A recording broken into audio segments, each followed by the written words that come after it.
You're watching Footy Fantasy. It is your steady thing, go meet your football needs. Banter from rivalries, he sure you go receive. From EPL to Champions League, your eyes go see.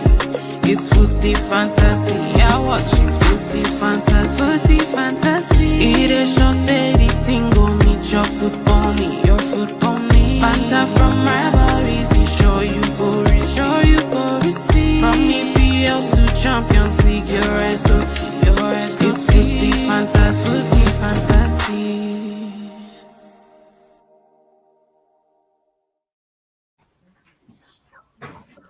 Welcome. Another episode of our Footy Fantasy podcast. Been a while I've been on here. I'll introduce our guest. I'll start with the world champions of the United States. Dada, been a while. How have you been, my friend? World champion. Dada, happy to be here. Okay. Next to introduce, I guess my new nickname for him is Arteta's best friend. Toby, thanks for coming on. Oh, sure. Anytime, bro. Yeah. I'm not Arteta's best friend. I was Arteta out before anybody. I know, but you flipped. That's literally the irony. Yeah, no, I've trusted the process, and I want you to trust Cameron's process as well. Oh, okay. Yeah. That's a different conversation. But okay. Also, United fan, the most optimistic that I know. How's it going? It's going well, man. Well. How are you guys doing? I see our Packers are doing well, but that's a different conversation for a different time. Can we start a Packers podcast actually? No. I don't have or can we spend the first 5 minutes talking about the Packers? No. This is a soccer podcast. We're not doing that. This is a football podcast. I'll try my best to develop the podcast with Packers talk. Okay. And our unofficial Pep fan and Bayern fan, Mr. Dio. Thanks, guys. Okay. Before I go, I'll introduce you guys to my new pronouns, which is share, like, and subscribe. These are my pronouns. Most of you are watching this. Let's dive right in. Road to 2.5K. And let's talk about the big game straight away, which we just finished. In my opinion, I think it was kind of a very interesting approach from both sides, especially Man City for sure. Toby, what are your thoughts? 1-1, Arsenal, Man City. I mean, 1-1 at home is not a great result, but it's not a terrible result. Obviously, I'm sure a lot of people will be. I didn't see this lineup coming. I mean, I thought Saliba will start, just giving experience, and he's played against Haaland multiple times. Not that Mosquera had done anything wrong. In fact, Mosquera, I don't think he put a foot wrong. But what I didn't see was I didn't see Trossard starting. I actually thought, and I also didn't see. I thought he would go with either Eze or Odegaard or Nwaneri. But that said, I don't think the lineup was to blame for the first goal. So as much as it wasn't I'll say, creative lineup we expected, especially the lack of pace with Trossard on the left, I didn't understand it. That meant the only real pace was Madueke on the right. And I think early on, City always had two men on Madueke, which was rightly so, because they were like, I can keep one man, Kusanov, who's fast, on Trossard. So I think ultimately, obviously the manager changed at halftime, but we considered it a goal which was really well worked goal by City. Got to give them credit for it, but came off like a ping ball in the middle of the park. And then all of a sudden, Saliba, I think, is actually more to blame for not making a challenge quicker and letting, was it Reinders that was running with the ball all the way into the box? Yeah. So I think that shows much sharpness once again. Even have come to this game. I think that was Mosquera. I think he puts in the challenge in early, halfway line. Even if he gets a yellow card or something, too bad than giving up a goal. But credit to City, it was a well-worked goal. Haaland did his thing. So I think there will be regret on the Arsenal side. I think there's some regret on Arteta's side. But there's also a lot of relief, right? I mean, we scored in the 91st or 92nd minute. Once again, super sub doing his thing, Martinelli, which I think that's the best use of that guy. And honestly, just put him in front of goal and tell him you only have one decision to make, which is to shoot. And he's fine. Once he starts to think I think he just confuses himself. But ultimately, I think it's a fair result given the balance of play. So I think it's a fair result. No complaints here. Disappointed not to win at home because you never know what happens when you go away, right? Yeah. 1-1 at home. We beat them 5-1 last season. It can happen, right? And City is not a pushover, and they learned. And you saw Pep's tactics were very, very different this time around. I think actually all season, City is evolving before our eyes again. They're playing more counter-attacking football, giving you the ball and saying, we'll come at you with our star striker. So that's all I have. Yeah. Okay. I guess the only question I have is, what is this thing with Arteta? Well, I guess apart from the 5-1, when it comes to this big game, it feels like he just goes on track, all track conservative every time. Like, I don't get it. I never understand it.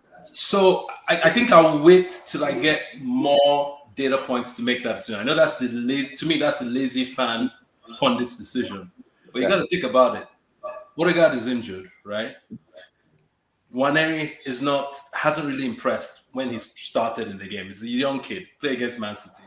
Okay. 3, the Merino everyone is saying is ultra conservative. Scored 5 goals for Spain the last in the Euros. So, and if you look at it, the goal we scored against who did we play on during the week? Athletic. Yeah. That ball comes from a switch play from Merino all the way to the right, and that's what sets Martinelli on his way. And so for me, I watched Merino's game because I watched the game after, and I didn't see too much wrong. I could see, but mitigating circumstances are. You could say, well, why didn't he start Saka? Saka is obviously just coming back from injury, even early. So I get that. I would have blamed it. I actually don't think Merino is I think, to me, the bigger mistake was not so much Merino, because he didn't do much wrong, was the lack of threat and pace on the left with Trossard. That, for me, means City can push up their fullbacks, and Kusanov is really quick. So I think that, for me, is the bigger error. I'd have loved him to start with Eze, right? I'd have loved him to start with I thought he would start with like a Martinelli. And if Saka wasn't fit, if Saka was fit, I think he starts Saka on the right and Madueke on the left. That way you have pace on both ends. But I hear the criticism because this is our toughest start of games, right? We played United away. We're going to play Newcastle away next week. We played Athletic away, which is tough. I think they've lost only like twice in like 6 years at home. I can't remember what the stats are. So I'll wait. I see it. I hear the criticism. I'm not fully there yet till he has all his attackers fit. If Odegaard was fully fit, I would be saying you're right. This makes no sense. Like, why would you start Odegaard in this game? But I mean, I think he went with the players he thought were fit and could at least start the game and not give up a goal. And unfortunately, they gave up a goal. So he went back to, let me get all my runners on the field. So I think there'll be regret from him. But I don't know if it's a trend yet until I see him do this when he has all those players fit. And there's no mitigating circumstances. It's just like you pick the team and this is what you put out. Okay. Makes sense. Dio, what is with your man, Pep? Why is Pep now going with one football? What's going on? Okay, first thing, how can I change my if philosophy wins? I want to change it to something else. Do I have to exit or not? No. I think you can change it. God will let you change it. You have to go up and I'll change it for you. What do you want to change it to? Just tell me. Maresca's daddy. Okay, no problem. I love it. Dada's face is not. Dada is not happy about that. Okay, go ahead. I saw him grinning, right? So I knew what he was changing it to was not something. Okay, go ahead. I've changed it. Yeah. So your question, I didn't see today's game, but when I looked at it in the context of today, Man City versus Arsenal today, when you look at their lineup and the bench, they have only one attacker left. So everything, so they didn't have much of a choice than to just play what they did. They didn't. Chucky was injured. Mamouche is out. So Savinho is the only attacker left. So besides Alan, Savinho is the only attacker you can bring in. So maybe, and given how strong Arsenal is literally the strongest team in Europe right now. Like, you'll be lucky to get a draw against them. So is the more realistic thing to do to just pack the balls and wait for the best. So They almost succeeded. So, yeah, when you're going to play Arsenal, last season they got 5-1. Today they got 1-1. That's an improvement. Like, not a lot of people have survived Arsenal. I'm even scared to play. We'll be playing Arsenal in the Champions League. So, Yeah, I remember the same podcast last year when we played you, and I remember what you said. And so I'm waiting. So just know, like, me and you, we have. You have to bring me back. I'm willing to take 3-0 walkover right now. Okay. I just don't want to face it, the humiliation of facing Arsenal is just going to be too much for us. So, but in the larger scheme of things, I think Pep has been changing his strategy, and I don't think it's good at all from my own point of view, because what he has been going more direct, more counter-attacking. Today he had like 33%. One thing how Pep made his money on is how he became very good and became the GOAT is because he stuck to his philosophy. He will go with his philosophy and just do whatever he needs to do. He doesn't care about who the opponent is. But given the kind of players he's been hiring, he's been trying to get, there are more individual players. Doku, Reinders, this guy from Chelsea, this runner from Chelsea that they got. He didn't play today. That used to be in Real Madrid. Kovacic. Yeah. So those guys are more individually and not a system. They are not system players. So that has reduced his effectiveness. So when you're playing a league, it's not about how you do against the Arsenals and the Man U's and the Chelseas. It's how you use your system to dominate the smaller teams. But because he has deviated from that philosophy, he's not able to dominate the smaller teams again. So, and I don't think it's a worthwhile trade-off for him to go that way, because he's not robust enough to do what they are doing. And the philosophy has worked for him for the past 15 years. I'm wondering why he wants to change it right now, because it's not just getting it for him. He was very lucky to get away with it against Arsenal. If they play the game tomorrow, Arsenal will be up like 7-1. They're just that good. So we just have to. But I don't think it's a good thing from Pep, right? So I repeat that. I thought there was a glitch or something when you said that. What did you say?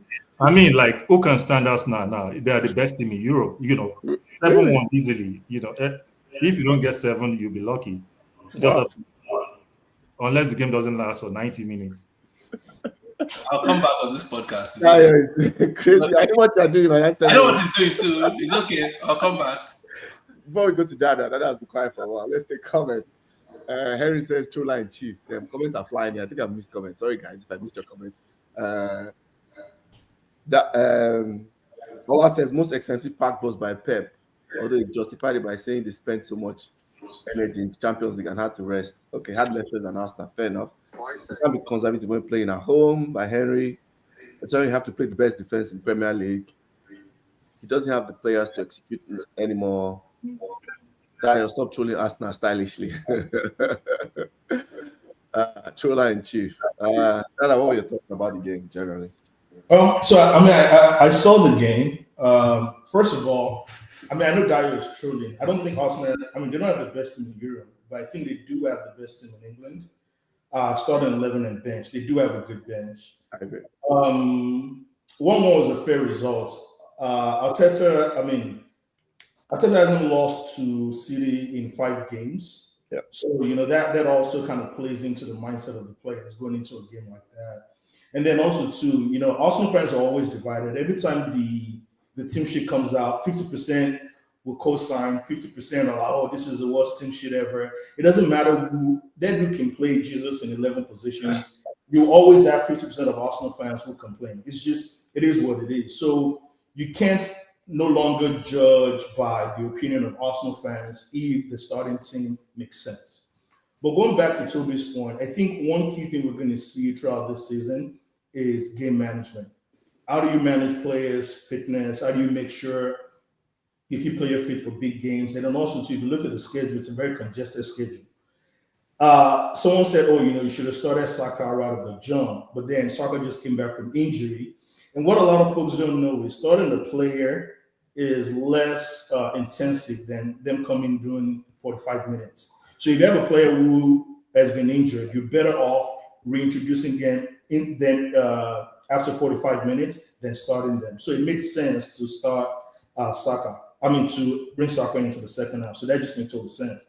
Now, from Steven's perspective, they can afford to pack the balls because they have Alan, right? He doesn't need that much chances to score. So from Pep's perspective, that's what you do. You're going to go play Arsenal at home. Don't fool yourself thinking you're going to get out there for 90 minutes. You just have to be smart. So 1-1 is a fair result. Beginning of the season, I predicted that City were going to finish outside the top 4. I'm still holding on to that prediction. Now, if Pep is able to finish in top 4 and then challenge for the title, anyone who claims, Pep is not the greatest manager of all time, you have my permission and my license to slap them on the spot. I'll take care of all the legal charges. Because if you look at this City team, they're a team in transition. They have no business competing for the title. And on top of that, they've lost some very, very good players. And also, Donnarumma is also new to the league as well. So they're a team in transition, and you just have to give them credit. So Chelsea right now, or any team right now, you go to Arsenal, you get a point out of it. As Dyer said, you're lucky, you take your point and you go home. It is what it is. But based on the team selection, I don't know if Arteta could have done anything different. Right. And at the end of the day, it's always hindsight is 2020. If we had started this, we could have won.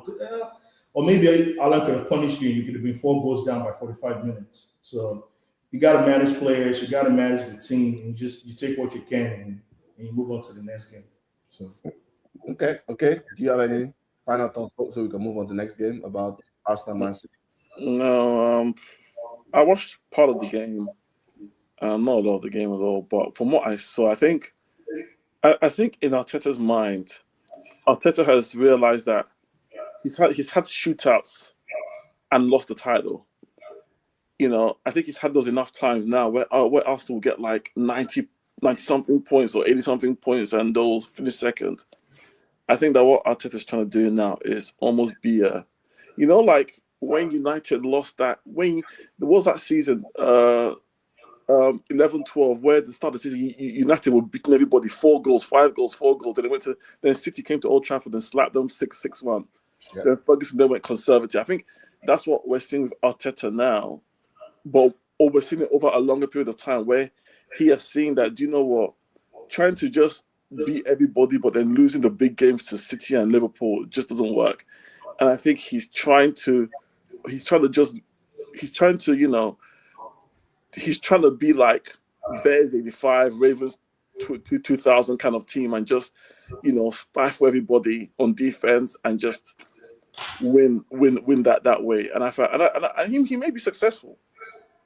But I think, and I also just want to say, there's also a great article, which I've not read yet. Let me say it's a great article, but it seems like an interesting article about why Arsenal and City are now going more long ball. It's on the BBC website, so I'm going to read it. I want to see what the stats say and whether football itself is evolving again into going back to counter-attacking. Because City were very counter-attacking today, more than I've seen any Pep team. So, yeah, those are my thoughts. To wrap that up in a bow, before we take comments, I guess I would have, if it was just this game, I would have been, okay, but that's fine. Like, City can play like this, but they get last week. I mean, they beat us 3-0 comfortably, but they give up the ball from the beginning to the end and just play on the counter. So I'm seeing like a slight trend about this transitional play from City specifically. And I hear you. I think they've been saying that's the new, let me call them the nerds, the tacticals, like they call them. That's the new meta for the league now. Transition. Like everybody wants to like very good on transition now. The slow possession that Pep started years ago that Arteta copied. And I'm glad it's going away. You know me, I love counter-attacking. Yeah.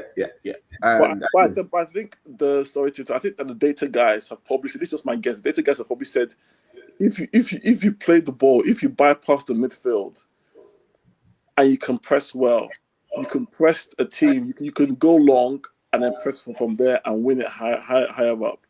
And maybe there's some percentages, obviously these guys are crunching millions of rows of data and they're probably saying, listen, you probably have a 10% more chance of scoring by going long than short build-up.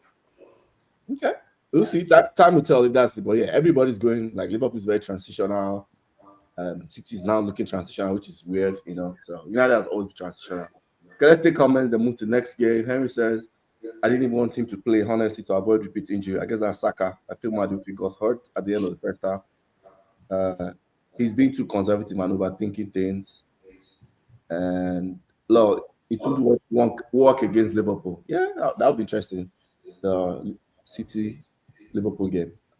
Okay, let's go to this one. Take this comment off. The next game, Manchester United, Chelsea. Okay, do you want to kick this off? What are your thoughts about the game? Well, honest, I didn't watch the game, but what I'll tell you I'll just speak about United as a whole. I think that United are in a position now where it's kind of like a weird position, because if you look at the league table, you be like, wow, this is only a few points off second place or third place, whatever it is. But the United are also a few points off the 17th place. So it's kind of like, it's one of those things where I was looking at the BBC commentary. I couldn't physically watch I didn't watch the game, but from what I saw is that once it went to 10 versus 10, United seemed to not really able to do much. But then Chelsea also couldn't able to do much. And I read Maresca's quotes today saying that Sanchez should have given up a goal rather than go down to 10 men. And I think, you know, with hindsight, Sanchez should have just done that. Because I think then Chelsea would probably have won that game yesterday. But, you know, me and you speak about Amorim a lot. I think that Ineos are playing a waiting game. And I think the next month or so will be interesting. I think that, you know, the system doesn't work. And I saw Amorim's quote saying that, you know, if he changes it now, all the players think of him. Well, you know, this is kind of like, you know, industrial sacrifice in a way. It's like, why are you, you know, career sacrifice for your morals? You know, you're better off once you win a game, right? Saying, do you know what? Okay, system is changing.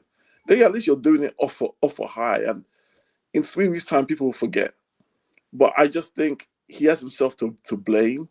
He came in and said he's not changing his system. And I watched another interview with Amorim, and you said it, he's quite manipulative because he seems like to have read I watched everything United fans were saying about Ten Hag. He said that United fans can't complain because they want the guy before him, they wanted a clear method of playing.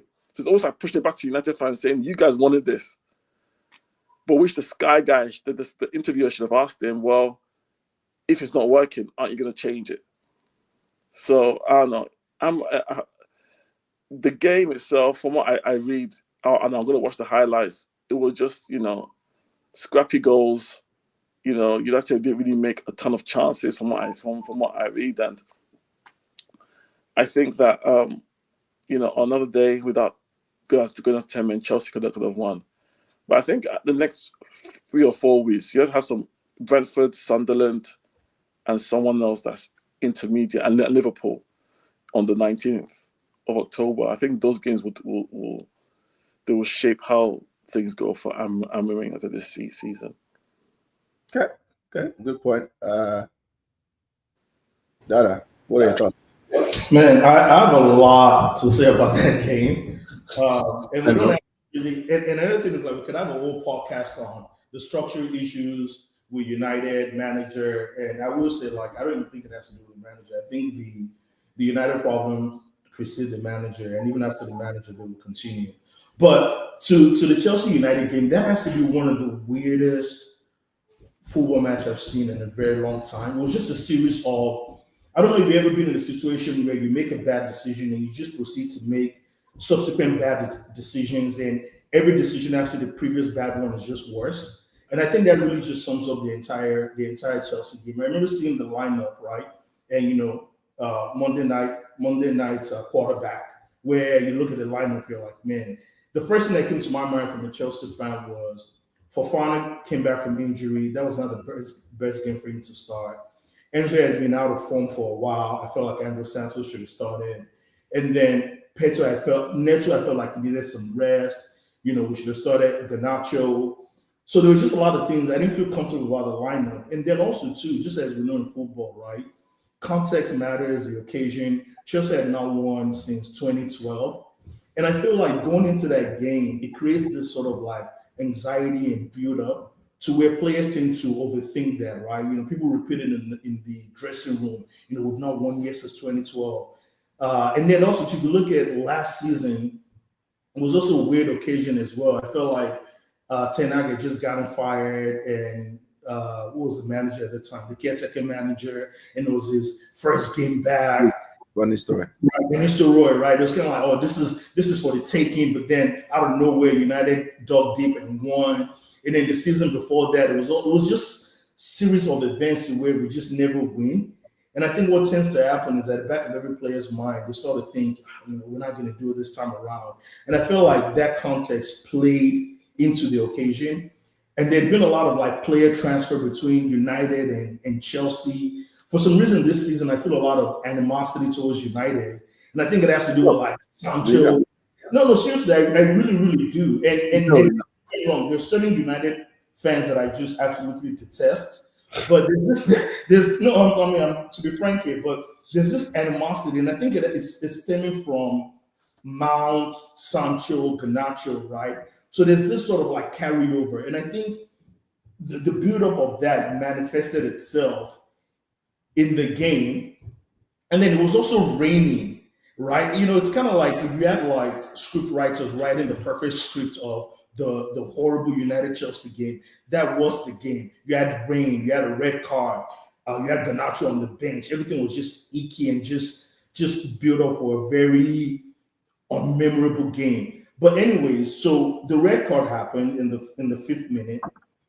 And looking back at that red card, I mean, and one thing that happens with Chelsea fans a lot, and I'm always on the other end of this, is anytime Chelsea makes a mistake or lose a game, the first thing is, the owners are getting the strategy wrong. We should have done this. We should have done that. And I think football is very reductive. Anytime something bad happens, we have to give a reason, right? So with Chelsea, it's always the denominator is, the transfer strategy is just off. And then when we win, young players, fresh legs. So I tend to decouple from game to game and think long term. But anyway, Sanchez made his mistake, and as soon as that happened, the Chelsea group fans, we should have brought Donnarumma, we should have done this, we should have done that. But then we also forget that Sanchez also kept us in the game against Bayern Munich. And during that game, a lot of Chelsea fans were like, "Oh, good on Sanchez. He has not made a mistake all season." So I tend not to be reactive, or at least overreactive. But he made this mistake. It is what it is. What I could not understand for the life of me were the series of decisions from Maresca. And the first thing he did, just right off the bat, didn't even give the game 2 minutes, 3 minutes to settle. I understand you taking out an attacking player. I feel like you should have taken out Neto, not Esteval, for 2 reasons. Esteval was fresher. He had more pace. He can take on defenders. Neto is more of a running down the flank, defensive duty winger. So I feel like I should have kept Esteval. He did that.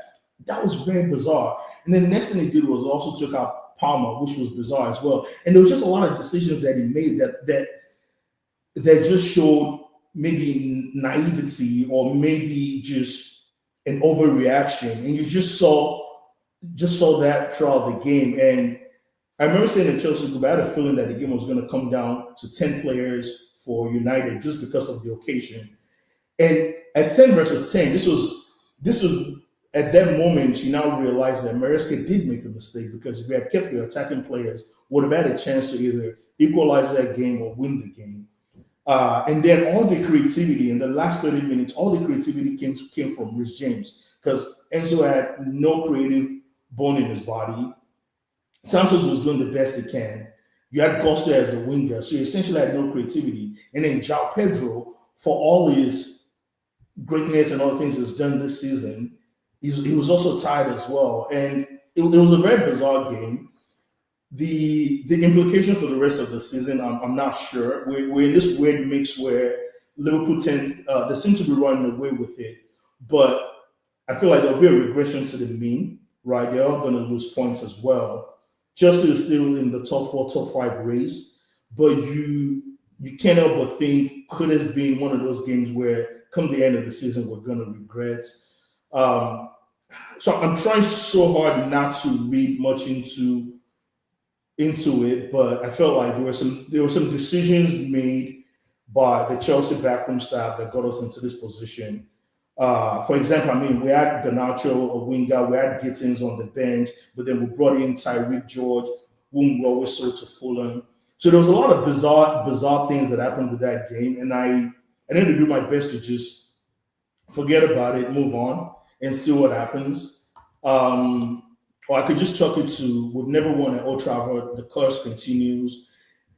Maybe even though it was 11 against 11, we would have found a way to lose, but it was a very, very strange game. Maresca made some very, very bizarre decisions that I wish I could just call him in and just tell him to explain himself, but you're never gonna know. Yeah, I mean, it is what it is, but man, it was a very, very bizarre game. I just can't wrap my head around it. Okay. Before I go to my own thoughts about the game, SJ Music Soji says, so anxiety is an okay excuse for Chelsea players, but not for United players. Okay. United were playing at home, and the record was in their favor. So. Oh, wait, terrible form though. I guess you want to. United have been in terrible form. So in games like this, form goes out the window, right? When you haven't won in 12 years, like it doesn't matter like form. And also at the end of the day, I mean, you get the crowd behind you, you get you're a man down, all of a sudden, like whatever plans you have, it's gone. So I don't know. I think if you're a United fan, I wouldn't read much into it. A lot of people are saying, oh, this could be a turning point. I doubt it's a turning point for both teams. I'm just going to chuck it to, as I said, a weird day in the office, and it is what it is. But that's my team. Okay. My thoughts are, I do think that, yes, the red card swung the game in United's favor for sure. I agree with everything about what you said about Maresca. I thought he managed it terribly. Like, taking out all his outlets was very weird so early, considering what United has shown historically this season, last season on this manager. Just question for you guys. Was Palmer injured? Because I'm hearing. Yeah. Palmer had an injury, which was also another weird thing he did. Palmer was a doubt going into the game. It wasn't 100%. So Palmer told Maresca that I'm not feeling too well, but I think I can play. But he also played Palmer. Yeah. Why even started if it was a doubt? But okay, so that's one of the substitutions that happened. That's why I'm wondering if you're criticizing him for that, or that was actually an injury. Okay. That was an injury. Yeah. Okay. All right. Sorry. All right. Go ahead. Yeah. So I even think Amorim didn't manage this game very well. I'll be very honest with you. Even though he won the game, I thought like he took out when we went 2-0 up. Yes, the red card. Of course, I'm going to blame Casemiro for that. He should have been smarter. I thought it was harsh, but he should have been smarter. But after that, Amorim just like sat. He like gave the impetus, took out Sesko, away outlet, and like brought in Ugarte, and he just pretty much told Chelsea that they should come and attack us. You know, when he did that, I was like, what are you doing? His next sub, he took out the defender, probably our best header of the ball, Maguire, and brought in Euro, who struggles in the air. Why does he do a defensive sub at every game? I do not understand that, especially when you know that the only way Chelsea was going to score was set pieces. I think Chelsea and Arsenal scored the most set pieces this season, right? And we are like the worst defending set piece team since Amorim joined. So I didn't understand that change. Where have your goals come from this season? Remind me. You said what? United's goals. Haven't they been set pieces too? Defending set pieces, we have been terrible. No. Scoring goals. I've said we've only scored one goal from set piece. I think. How many goals have you scored altogether? Maybe one. They scored 6 now. Yeah, we scored only one from set piece though. Okay. Yeah. Your first goal this season was a set piece, yeah. I'm saying as we're criticizing set pieces like it's a bad thing, you all are scoring from set pieces and you're not. We scored one goal from set piece. Okay. Well, work harder.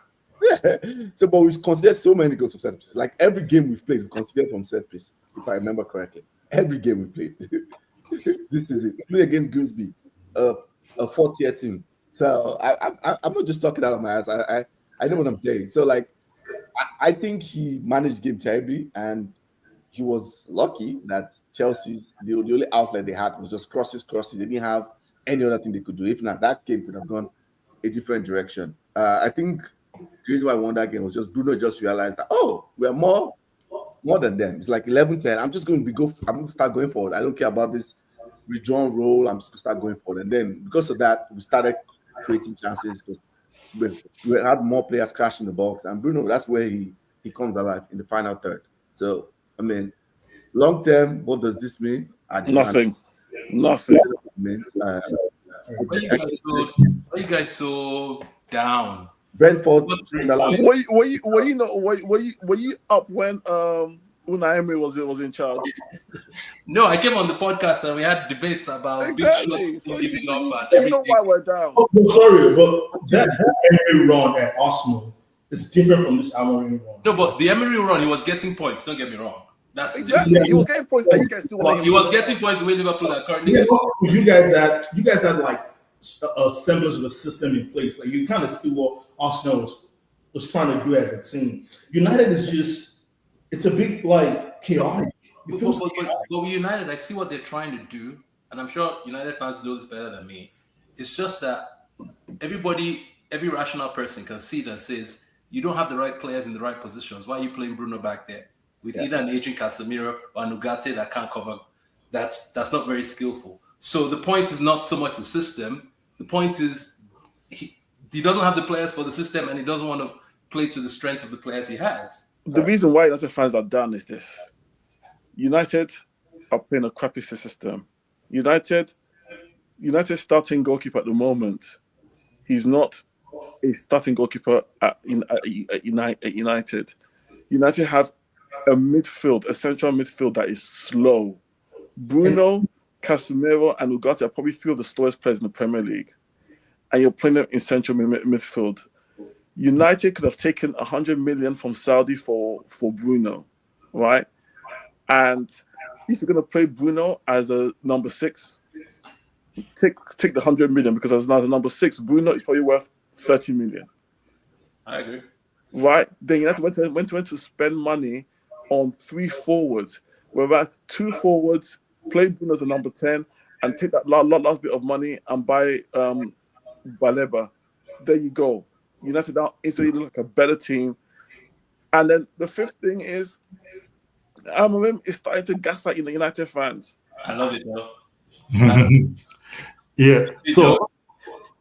So my own take on the game yesterday was, first of all, it was a very terrible pitch. I don't know. I guess that's why Cristiano Ronaldo was complaining.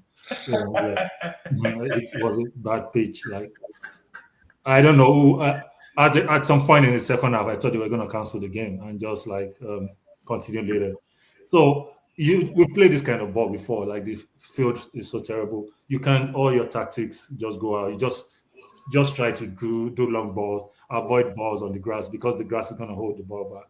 So all the tactics gone. Secondly, Sanchez just ruined everything. It's not hindsight. It's basic common sense. 5 minutes into the game, let them have their goal. You don't go a man down and play 90 minutes with a man down. You'll give even a decrepit United, a very terrible team like United, they will have a chance when you play 10 against 11. So just let them go. 11-11, Chelsea wins every day. Like, United is still a very terrible team. They are not going anywhere. Yeah. And you said this result didn't do anything. Actually, I think the results are negative for United. It's almost like the Ten Hag FA Cup win. You should take your decision now, but you are now postponing it for 5 more weeks of, United with Amorim are not going anywhere. He doesn't know what he's doing. 3-4-3 is not going to work, and he's not going to work with Bruno. But that assumes that Ratcliffe knows what he's doing. Fair enough. Ratcliffe has taken away Brailsford, a marginal gains guy, and the one he should have kept was Ashworth. But sorry, let me mute myself. I don't know the details of the hierarchy, Man U, and the management, but what we see on the field, what I see on the field, United is just terrible. They are not going to 3-4-3. You cannot play 3-4-3 with Bruno, and 3-4-3. It's not a very popular tactic that you don't have enough players that were groomed in 3-4-3. So you have slim pickings to deal with. So you have to start shoehorning the wrong players into the wrong positions, and that's what you do with Bruno. Bruno doesn't play midfield; he's an attacker. You are trying to force him because he's your best player, and you say you should have so because one thing will happen: you will sell Bruno in 2 months' time. You will chase Amorim, then you now have to spend another 100 million buying another Bruno, and that's why some coaches. That's why some clubs don't give some coaches the keys to the wallet because they just run it like Amorim, buy unfit players for the system, and you have to do it all over again. The best result for Man U will have been to lose yesterday and fire Amorim immediately. But they're not going to fire him, though. Even if they're lost, we're not going to fire him. Well, I think the pressure that built. The pressure that built. He has bought himself like 2-3 weeks right now that they don't need on the long run. He's not going anywhere. But if you fire him, like, what else do you do? Can I talk about their recruitment first, please? Okay, go ahead, Toby. Cunha and Mbeumo. Mbeumo outperformed his XG by the most of any player in Europe last season. This dude creates roughly 12 to 13 XG and scores roughly 12 to 13 goals till last season, where he created the same 12 to 13 but scored 20 something. They went to get this guy. The next number 2 person was Cunha. And even the Cunha one I can kind of understand because Cunha can create a goal from midfield. He's like that kind of flair player. He can turn around, spin, and put in top corner. So I understand that talent. You can hold on to it because it's hard to find. But you had Bruno. So I don't understand why the emphasis was on Mbeumo, Cunha, and a striker, and then let's go shoehorn Bruno, where it was clear your goalkeeper was your biggest liability last season. Like, he frankly cost you guys, I don't want to say it's the reason why you were 15th, but he made so many mistakes. So if there was one thing you would have gone to summer, you would have said, we're not coming out of this summer with Onana. But why though? Sorry, Toby. Like people always blame goalies, but why? But you notice Onana also conceded an ungodly amount of shots for the goalie as well. But let me explain something to you. Right, your back four plays on confidence with the goalkeeper. If you're confident that your goalkeeper is not, or the other way around as well. So say that again. Or the other way around. Like if you're a goalie and then Okay, yeah. So you're right. Your entire back line, let me not say back four, goalkeeper and everybody, he has to feel confident that if he plays it to this guy under pressure, he can handle it. If he pings the ball there, he can handle it. That back four has to be confident that if I go chase that guy, this guy's behind me and he's not going to do something stupid. Once you're right, Onana, if you look at the stats, you will say, okay, well, maybe we should have kept him. Yada. But he doesn't inspire any confidence. None of us watching this on this podcast think he inspires any confidence, and we're fans. So think about what Euro feels, or what Maguire feels, or what these guys feel about having him. Doesn't that put them also on edge? Doesn't that make them rash? To me, that calmness in that back 4-5 or back because he played with 5 defenders now, so that back 6 was never achieved. And then you knew that you were being run through your midfield all of last season. Players just running through like a donut hole. And you still come this season and it's Bruno you put in there. All the goals United have considered, a lot of the goals is people running behind Bruno. Because it's not a midfielder, he's not following the run. Yeah. Right? Every single time. So it's like, he is not a defensive midfielder. Why are you having him be that guy who's chasing the runner? Let him go and do his best job up front. It's like Arsenal playing Martinelli in midfield. What's he going to do there? He doesn't think about that, right? So I don't know why this coach persists. And then the amount of wealth that was spent on Cunha, Mbeumo, and Sesko. Sesko is not a bad buy, but he's in a dysfunctional team, whatever. But my point is, you didn't have to get those two. You could have, maybe you got Cunha, because that was your first purchase. You first of all got Cunha. Then go and get your midfielder. I don't understand why it was like, oh no, go and get Mbeumo. Go and get your midfielder and play Cunha, play a system that would allow Bruno to thrive, because he's arguably the saved United from relegation last season, right? With his goals. So if he's dangerous up front, play a system. Even if it's a tweak to your 3-4-3, even if it's a slight adjustment, do that and be more solid this season. And for me, that's just a travesty, because United look as porous and as lack of confidence as they can be when you're running at them. And it's not because of talent, it's the system and the players in the wrong positions. Casemiro is not going to run. He can't. Ugarte is not all of a sudden have Declan Rice's engine. He can't. So then you just leave two of them in the midfield with those guys up front, with the wing backs up front. So they have to cover front, back, left, right. I don't know. To me, even if you change your manager now, the only thing this new manager can do is either he finds a different system, but he finds a different system for the players he has, but quality-wise and players in the right positions, the squad still needs to be turned around again, which is sad, seeing how much money that they've spent, right? You got to go spend a lot of money to fix this problem again. Sorry, that was my... But I'm enjoying it, Sha. It's great. I know you are. That's cool. Allah says, I'm trying to resist the urge just to call United Chelsea game a version of the Battle of the Bastards. LOL. I think Ubuemo is a good player. His XG last season would have been boosted by numerous penalties. United definitely there's someone to buy. Premier League proving forwards. CS United has joined this podcast, and they actually won the game yesterday, Cold War. And I was like, wait, this was supposed to be Chelsea cooking though. Why is this about United? When people have flipped the script. I think we should move on. Okay, this one is quick. We don't need to say why our top 8 for the group phases are. The group phases started. We've had a sneak preview already with one game. I know that I had to leave. So we can just keep it between us. Who are your top 8 from the Champions League group? I know Dio is ready. Dio seems like he's ready. No. Well, the top 8 doesn't matter at this point. Everybody just qualify as one of the top 16 or top 24. But, Arsenal is going to win, So, Arsenal, Barcelona, Real Madrid, Man City, Bayern Munich, and I'm not sure PSG is going to make it because they have like a rough schedule. But nobody needs to be top 8. And so that's it. You don't think PSG will make it? Then who makes it ahead of PSG? I mean, like you don't need to be top 8 to qualify. You can. They were not top 8 last season and they won Champions League. I know, but Benfica. So, I guess anybody can just be like, okay, you know what? I'm already 12th. I don't need to stress because PSG has some rough set of games. They're playing Bayern Munich. They're playing Barcelona. They have one of the roughest 8 games, and so I don't think they'll make top 8. Okay, that's a good call. Toby. Top 8, obviously Bayern Munich. Now they're number 1, Dio's team. Then Liverpool won the group phase last season, so obviously they're going to win. They'll either win it or they'll be second. I mean, that was the most useless top finish ever in the history of Champions League. But Liverpool will be there, so I'll go Bayern, Liverpool, Barcelona, Arsenal. That's 4. Yep. I think Atletico will get through. That's 5.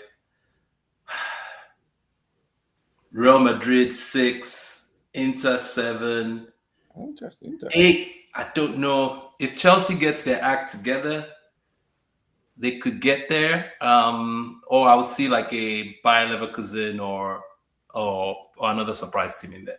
But to Dio's point, that you don't need to be top 8. I think all top 8 does for you is you avoid a useless game midweek, right? Because then it adds another game. And if you're depending on what games you have coming up, let's say it's in a week where you're playing City away or Liverpool away, and all of a sudden you have to go and play some team in Eastern Europe, 12-hour flight, then you now be complaining like, why do I have this useless game? But that's who you'll be playing, because that draw is not. It could go either way, right? Yeah. Or it could be like last season where City didn't make it and PSG didn't make it, and then that game is actually a difficult game. But so I think you want to be top 8 to at least simplify your schedule. I mean, other than United, who went out of the Carling Cup before it started, and then Spurs that followed suit, most teams are playing in Europe are playing 3 games a week.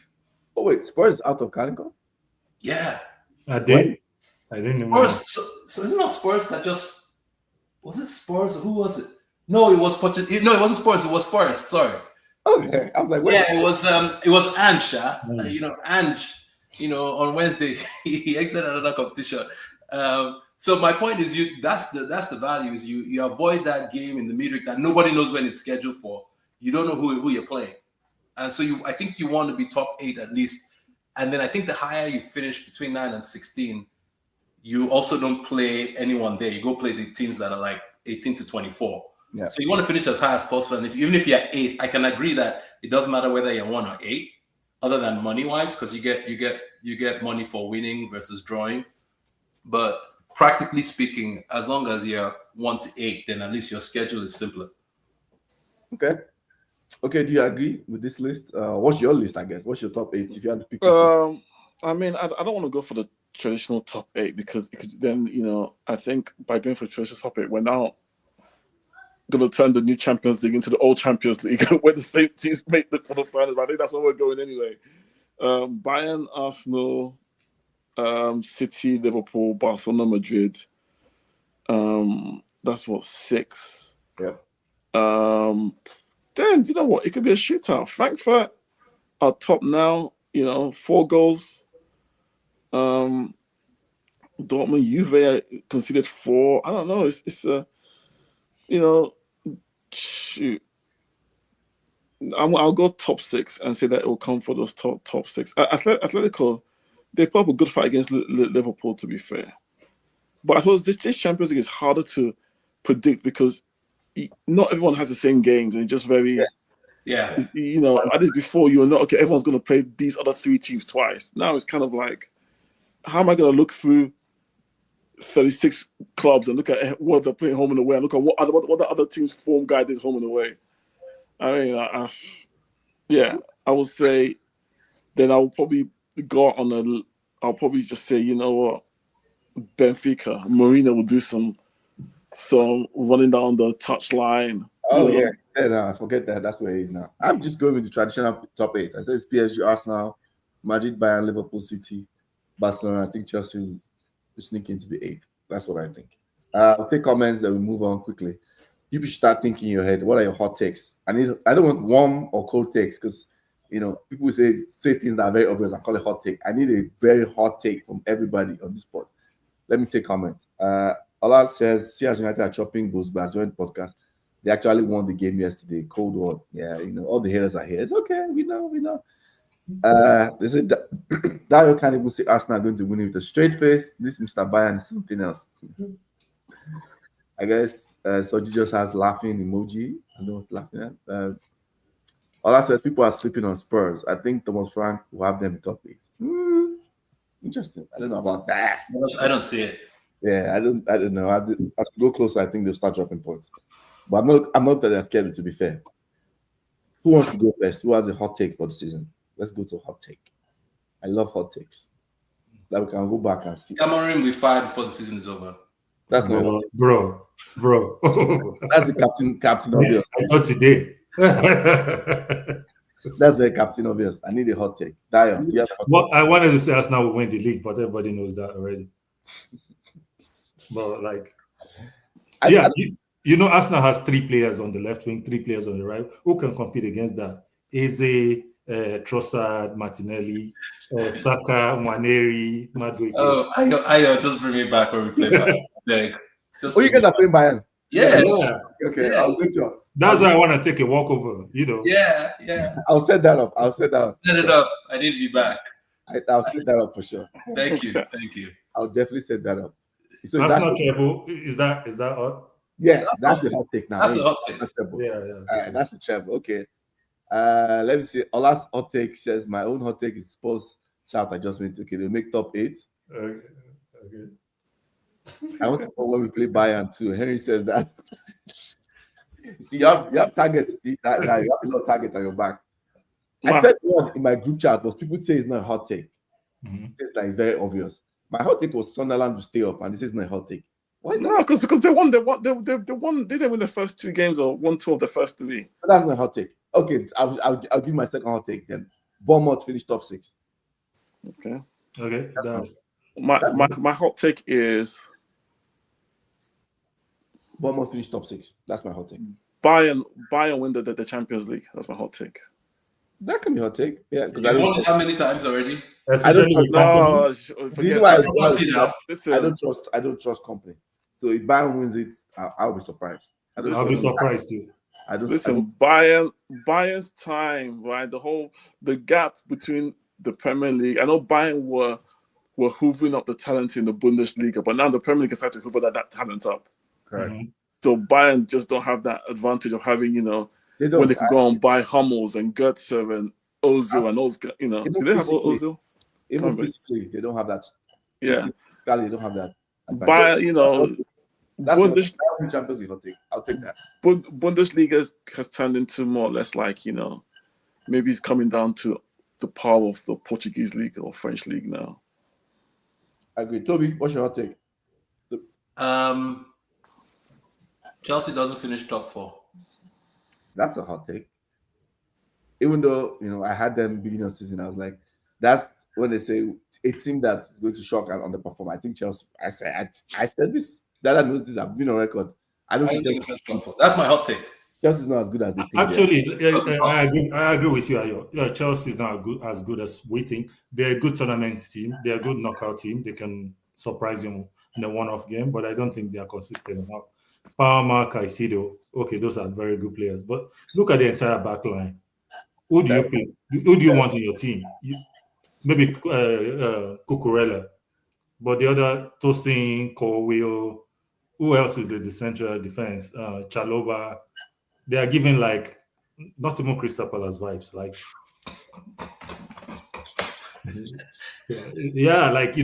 They are not scary.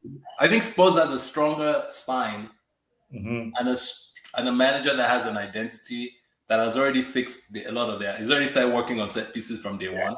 Yes. And it tells you that it doesn't take much. And I've always rated Van der Veen as a defender. I think he could play for any team top 3 in England. I know people will disagree, but I think he could get a shot to play at Arsenal. Romero maybe is a little bit rash, but they have talent. Pedro Porro is a good player. And so if I look at that, and I think now they have a sensible manager, not a manager like Amorim that thinks his idea is more important than points, right? I think Spurs, as much as I hate them being our rivals, I think this could be an interesting season for them. Yeah, I think also Chelsea, maybe, I don't know if this guy Lavia is ever going to come back. If he comes back, he can actually solidify the team. Because Caicedo is carrying too much load. Yes. And Enzo is just ghosting. I don't know.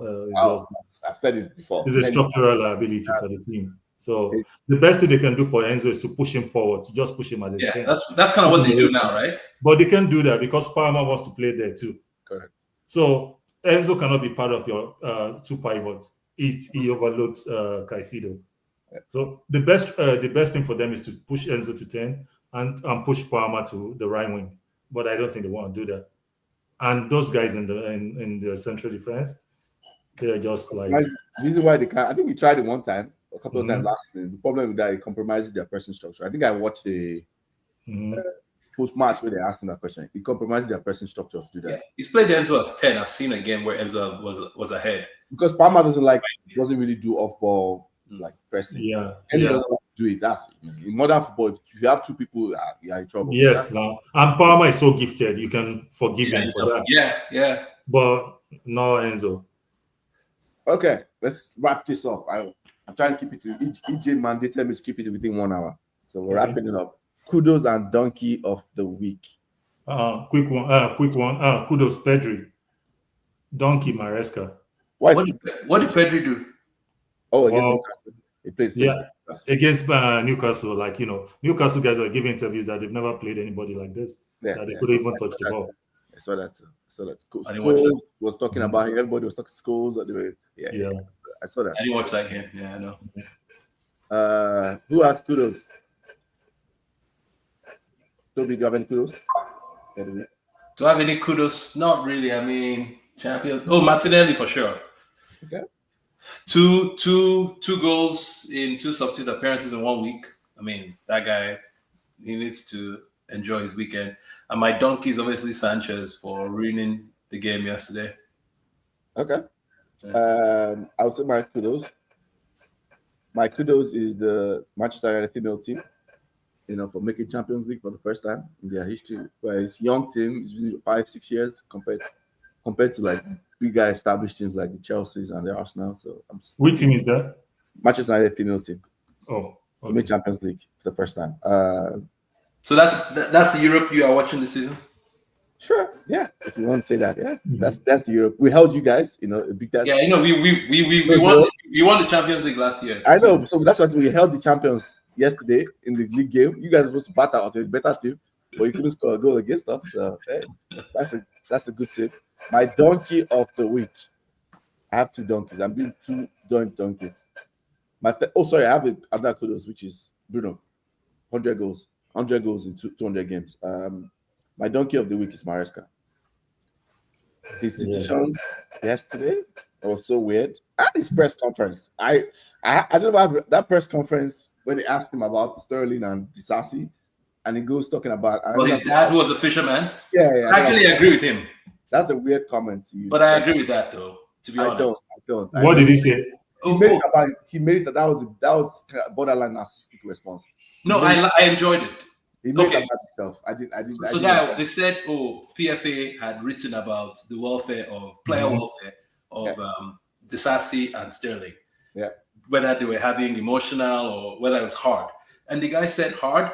He said, my dad woke up at 2 a.m. and as a fisherman and stopped work at 10 a.m. every day for 50 years of his life. That's hard. Not a player that's training at a separate time, able to use all the facilities, and Sterling's making 350K a week. I actually don't agree with anything wrong about what he said. I think I agree with him. You agree with who? I agree with Maresca. Sit on your money. Okay, what do you want me? What do you want him to do? Also, Sterling was giving options to leave. He said he wants to stay in London for family reasons. Disasi had options to leave. He said he wants to go back home to France. So it's not like they couldn't have taken some more hardship and Sterling could have gone to Palace. There were teams that came in for Sterling that Chelsea was willing to underwrite. Obviously, even when it came to Arsenal, we only paid him 100K. Chelsea paid the rest. Chelsea was willing to make a move for him. Okay. And he refused. Yeah, I agree with because if they don't fit into the manager's schedule, what should they do? They offer them a way they didn't want. I feel like that response was kind of weird in the sense that like clubs get to do whatever they want, right? When it's time to kick, but they're still paying him. As long as they pay them, they're paying him. So it's not what they want. What they want is to not pay him anything. No, I'm saying they get to do what they want with players, right? But when it comes to the reverse, when you make that kind of comment and be like, "Oh, that's not hard." I mean, no player wants to see their career go down the drain, right? Sterling doesn't take the move. Sterling doesn't want to be in the bomb squad, right? So yeah, you take the move. I think a lot of fans fall into this narrative that clubs put out a lot because at this point the club is in control of the narrative a lot when it comes to situation, and I don't think this is as black and white as what we're hearing now. That's just my opinion. You were the same way when it came to your lazy players at United that didn't want to go. You were the same way about what's this guy Anthony. Anthony had other options to leave. I did support the bomb squad thing. People know I'm on record about that. I don't. Yeah, but my point is a club is by contract has to pay him. Correct. By contract has to give him a place to train. Yeah. By contract has to give him access to the facilities. Yeah. And Maresca's point is Chelsea's doing all of that. It's unfortunate. He didn't even go as far to say we had even worked to facilitate exit for these guys, and they decided not to go. For preference, Sterling had options. Even the last game, I think it was Fulham or so who came in for him. Yeah. He had options to go prove himself. And he chose not to because he wants to stay in London with his family. So then if Fulham is in London, right? So that's Fulham is in London. So I think that don't connect, right? So again, who knows? Yeah, I mean the narrative a lot, people fall for it. I thought that response was kind of weird. He didn't need to say all of that. Like we know that people have hard times.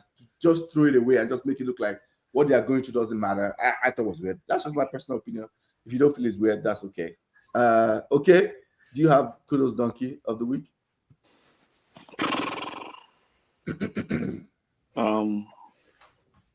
Kudos. I mean, Liverpool win again against Atletico.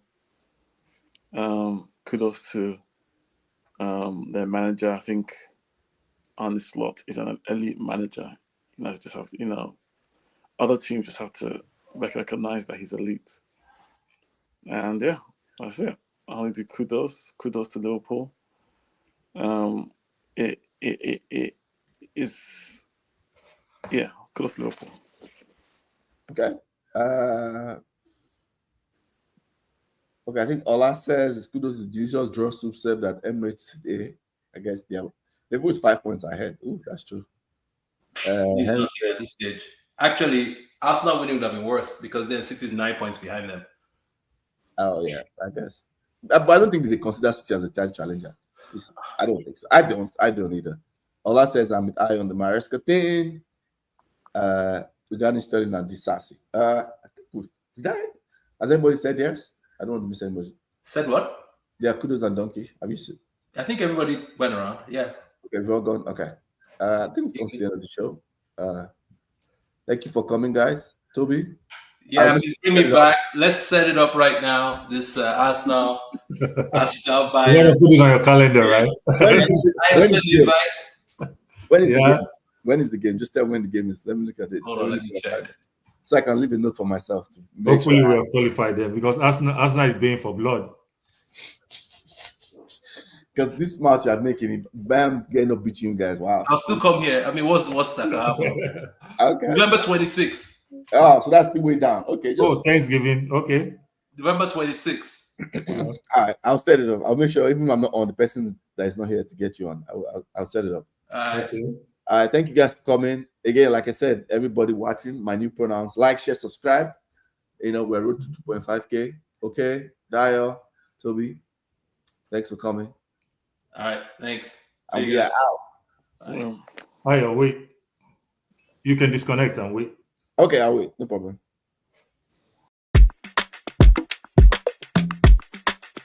You're watching Footy Fantasy. It is your steady thing, go beat your football needs. Banter from rivalries, he sure you go receive. From EPL to Champions League, your eyes go see. It's Footy Fantasy. You're watching Footy Fantasy. Footy Fantasy. It is your steady thing, go meet your football need. Your football need. Banter from rivalries, he sure you go receive. From EPL to Champions League, your eyes go see. It's Footy Fantasy.